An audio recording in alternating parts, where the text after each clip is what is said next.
Gryphus and Asinum Mutatus, or how a griffin became an ass. Donkey.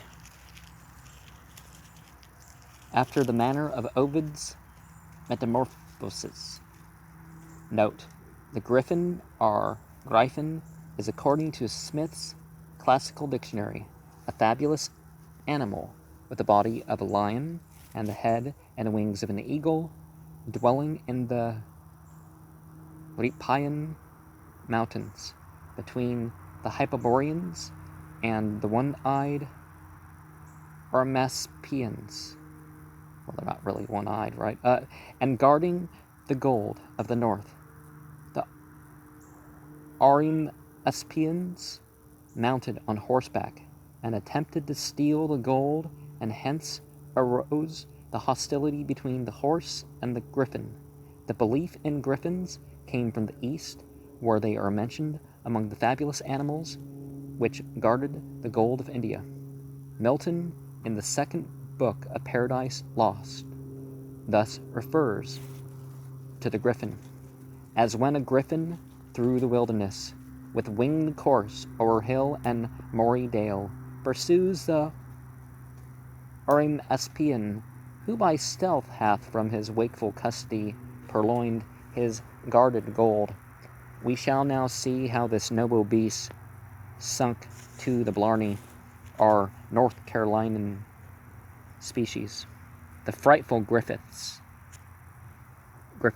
so the legends tell, amid the far Rhipaean mountains dwell, perched on the perks, eternal watch the hold, and guard their hoards of Hyperborean gold.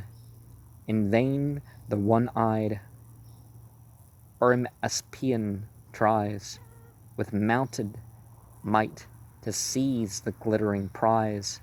For griffins' forms are made from monstrous things, the lion's trunk, the eagle's head and wings.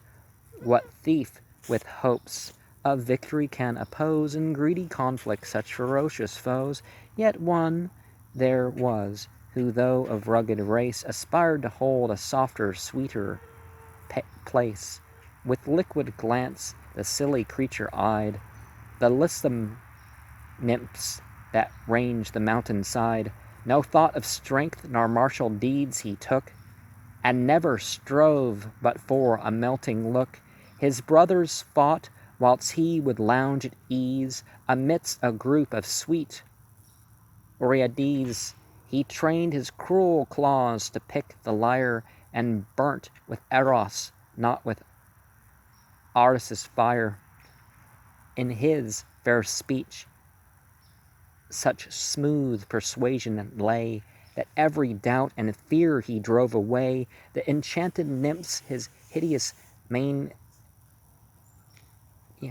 ignored, and mad with love for one kind word implored. 'Twas on a cloudless day that o'er the plain roved the great Diana with her virgin train. The arrows flew, the silver bow was bent, and each fair nymph was on the sport intent. Northward the pack pursued the fleeing deer. The sounds of hunting reached the griffin's ear. Down on the plain he saw the eager chase, and marked the beauty of what they call the goddess's face. Long did he look, and with the looking came a sudden thought he scarcely dared to name. Why could he not of every maid the pet enmesh Diana's self in Cupid's net? Not even she who loathed the thought of love could long unkind to such a lover prove. His warlike kin, who scorned his amorous life, would scorn no more once Dian were his wife. With these wild dreams and eager for the fair, on his broad wings he rose into the air. Round and above the huntress queen he flew, and with each look his foolish passion grew.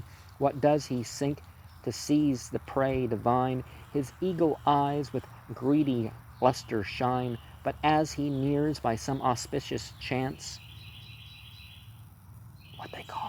the goddess spies him in an upward glance, the leering look his foul intent reveals, and the chaste maid Olympian anger feels, as once Actaeon suffered from her hate, so now the Griffin meets his proper fate.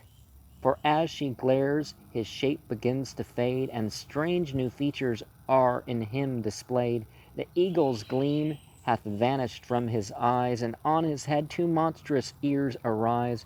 To shaggy grey is changed his tawny hide, with hooves for claws upon his feet supplied. The flapping wings from off his shoulders pass, and down he falls, transmuted to an ass.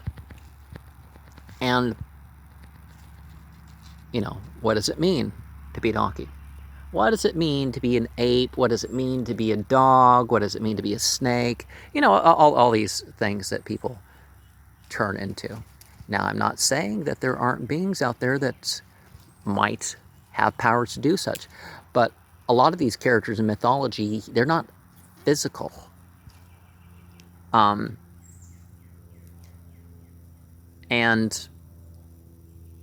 yeah, they're not always even factual, but mythology does something. It motivates towards something. We have the Martian and the Venusian sort of way of thinking of things brought up herein.